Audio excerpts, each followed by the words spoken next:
Le remplacement de la population européenne par des migrants n'est pas une théorie du complot.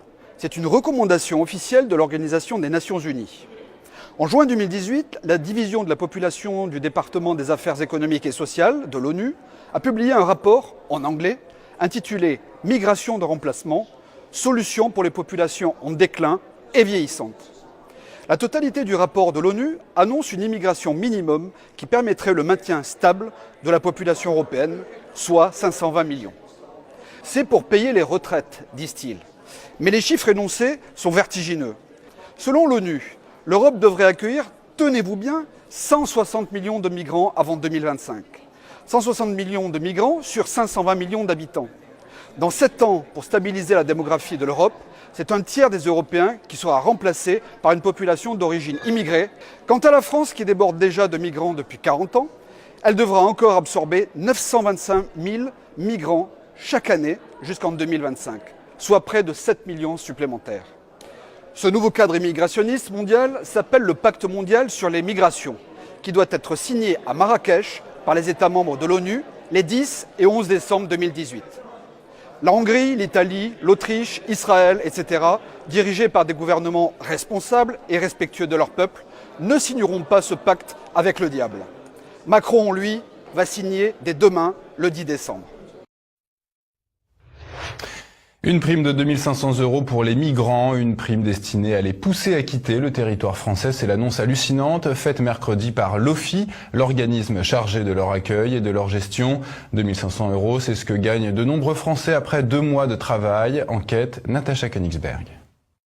Pour pousser les migrants à partir, migrants qui, rappelons-le, sont entrés illégalement sur le territoire français, voici donc la dernière trouvaille de l'Office français d'immigration et d'intégration, un machin gouvernemental chargé de les gérer sur le sol français et éventuellement de les pousser à repartir. Jusqu'ici, la prime au départ était de 650 €. On ne parle pas de prime, mais d'allocation. En octobre dernier, cette prime avait été gonflée pour atteindre 1 000 €. Au Moyen-Orient ou en Afrique, 1 000 € représentent de 4 à 8 mois de salaire mensuel, rien de moins. Mais comme cela ne suffisait pas, voici donc que l'OFII annonce une super prime, valable uniquement jusqu'à la fin de l'année. 2 500 € pour les migrants candidats au départ, d'ici au 31 décembre. Des candidats au départ qui, rappelons-le, n'ont pas à payer leur billet de retour s'ils acceptent de rentrer chez eux. C'est l'État français qui leur paiera l'avion. Les 2 500 € finissent donc totalement dans leur poche. Mais ce n'est pas tout. Comme si ces 2 500 € ne suffisaient pas, l'OFII promet également une prime à l'arrivée pour les aider à se réinsérer. Une prime destinée notamment à les aider à se reloger ou à créer une activité économique comme une entreprise ou un petit commerce. Cette prime peut atteindre, tenez-vous bien, jusqu'à 10 000 €. Tout cela risque de créer ce qui s'était déjà produit dans le passé, une nouvelle pompe aspirante. Du temps où les Roumains, bien que membres de l'Union européenne depuis 2007, venaient en France illégalement, soi-disant pour travailler, ils étaient incités à rentrer en Roumanie avec une prime du même type. Très vite, l'on s'est aperçu que des filières s'étaient organisées pour venir toucher la prime en France, rentrer au pays, puis revenir au bout de quelques semaines ou quelques mois, toucher une nouvelle fois la prime. L'identité des bénéficiaires de ces primes sera bien évidemment relevée et enregistrée, mais quand on sait que la plupart des migrants n'ont pas de papier ou utilisent de fausses identités, on comprend à quel point cette mesure est totalement déconnectée de la réalité, une fois de plus.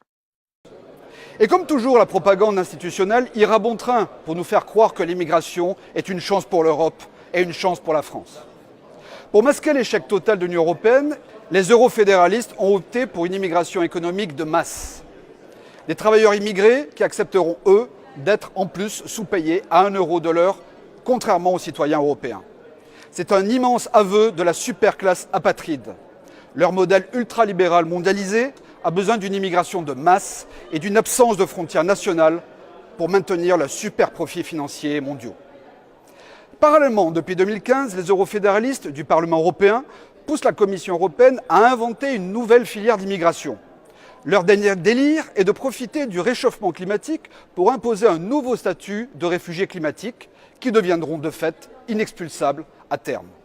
Et à cela s'ajouterait un projet d'octroi automatique de visas humanitaires aux migrants par la Commission européenne à la place des États membres de l'Union européenne, comme la France par exemple, sous prétexte d'une crise humanitaire.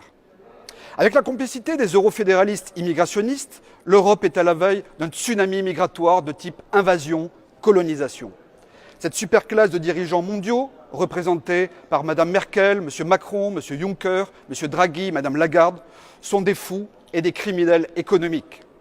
Les patriotes français, eux, tirent le signal d'alarme. Nous ne voulons pas que des migrants venus de nulle part prennent définitivement les derniers emplois qui restent dans notre pays. Si nous ne stoppons pas maintenant cette folie, en une génération, nous et nos enfants seront face au péril mortel de notre civilisation, de notre identité et de notre culture ancestrale, qui disparaîtra. Le 10 décembre, mobilisons-nous tous avec les Gilets jaunes contre la signature par Macron du pacte mondial de l'ONU sur les migrations et le 26 mai 2019, aux élections européennes, dégageons les fédéralistes de l'Union européenne.